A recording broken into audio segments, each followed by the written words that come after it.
വൈലോപ്പിള്ളി മാഷെ പോലെ ഉള്ള ആളുകൾ അല്ല നമ്മളോട് ഇപ്പൊ പറഞ്ഞുകൊണ്ടിരിക്കുന്നത്. എങ്കിലും പതിറ്റാണ്ടുകൾക്ക് ശേഷം എന്റെ കാലത്തെ കുട്ടികൾ വന്നിരിക്കുമ്പോൾ അത് പറയാൻ പറ്റിയത് വൈലോപ്പിള്ളി മാഷ് ഇപ്പൊ വന്നിരുന്നെങ്കിൽ അത് പറയുമായിരുന്നു നിങ്ങളോട്. അത് ഏറ്റെടുക്കും. എന്ത്? ലോകത്തെ കണ്ടുപിടിച്ച് കാണുക.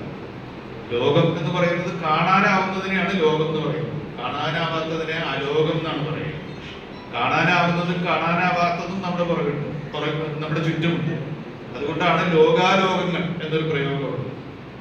അപ്പോ അങ്ങനെ നോക്കി കാണുക എന്നാണ് പറയുന്നത്. അപ്പോ നിങ്ങൾ കവിതയിൽ താല്പര്യമുള്ള കുട്ടികളാണ് ഇവിടെ എത്തിയിരിക്കുന്നത്. കവിതാ ക്യാമ്പ് എന്ന് പറഞ്ഞുകൊണ്ടാണ് കുട്ടികൾ കുറഞ്ഞതെന്നാണ് സംഘാടകർ മുരളി സാർ നേരത്തെ പറഞ്ഞത്. കവിത എന്ന് കേട്ടപ്പോൾ പേടിച്ചു. കവിത എന്ന് കേൾക്കുമ്പോൾ മറ്റു കുട്ടികൾ പേടിക്കുമ്പോൾ അല്ല, ഒന്ന് പോയി കളയാം, ഞാൻ കവിതയിൽ താല്പര്യമുള്ള ആളാണ്, എനിക്ക് കവിയാകണം എന്ന് വിചാരിച്ചാണല്ലോ നിങ്ങൾ എവിടെ എത്തിയത്. അതുകൊണ്ട് ഈ കുട്ടികളെയൊക്കെ ഞാൻ കവിതയുടെ പേരിൽ അഭിവാദനം ചെയ്യുകയാണ്. നിങ്ങളൊരു വലിയ കാര്യമാണ് ഈ ക്യാമ്പിൽ എത്തുക വഴി ചെയ്തിരിക്കുന്നത്.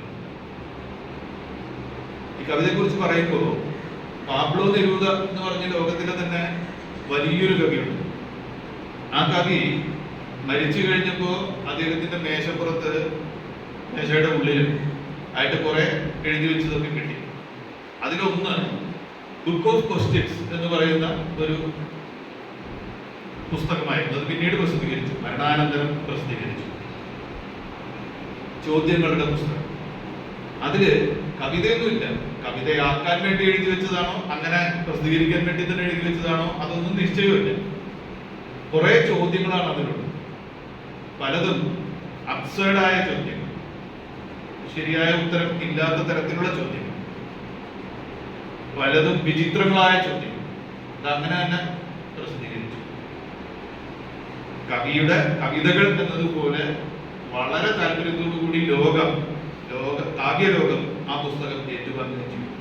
ആ പുസ്തകത്തെ കുറിച്ച് പറയുന്നത് നമ്മുടെ ഇവിടെ വൈലോപ്പിള്ളി പറഞ്ഞത് തന്നെയാണ്. കവി ഇതാ എഴുതാൻ പോകുന്നവർക്കും ഒരു പാഠപുസ്തകമാണ്. ലോകത്തെ എങ്ങനെ നോക്കിക്കാണണം എന്നാണ് കവി ആ പുസ്തകത്തിലൂടെ പറയുന്നത്. ലോകത്തെ പാബ്ലോ നെരൂദ എങ്ങനെ നോക്കിക്കണ്ടു എന്നാണ് ആ പുസ്തകം നമ്മളോട് പറയുന്നത്. എങ്ങനെയാണ് കവിത ഉണ്ടാകുന്നത്, എങ്ങനെയാണ് പാബ്ലോ നെരൂദയുടെ കവിതകൾ ഉണ്ടായത് എന്നതിന്റെ ഉത്തരം തരുന്ന പുസ്തകമാണ്. ചോദ്യങ്ങളുടെ പുസ്തകം, ഉത്തരങ്ങളുടെ പുസ്തകം കൂടിയാണ് എന്ന് നിരൂപകരും വായിച്ചവരും ഒക്കെ പറയാൻ തുടങ്ങി. അതിൽ ഒരുപാട് വരികളുണ്ട്, ഒരുപാട് ചോദ്യങ്ങളുണ്ട്. പുതുതായി കവിത എഴുതാൻ പോകുന്നവർ ശ്രദ്ധിക്കേണ്ടത് എന്നാണ് എനിക്ക് പറയാനുള്ളത്. മാനത്ത് പറക്കുന്ന പക്ഷികൾ നമ്മൾ കണ്ടിട്ടുണ്ട്. കവി ചോദിക്കുന്നു, ആ പക്ഷിക്കൂട്ടത്തിൽ മുമ്പേ പറക്കുന്നത് ഏത് പക്ഷിയാണ്?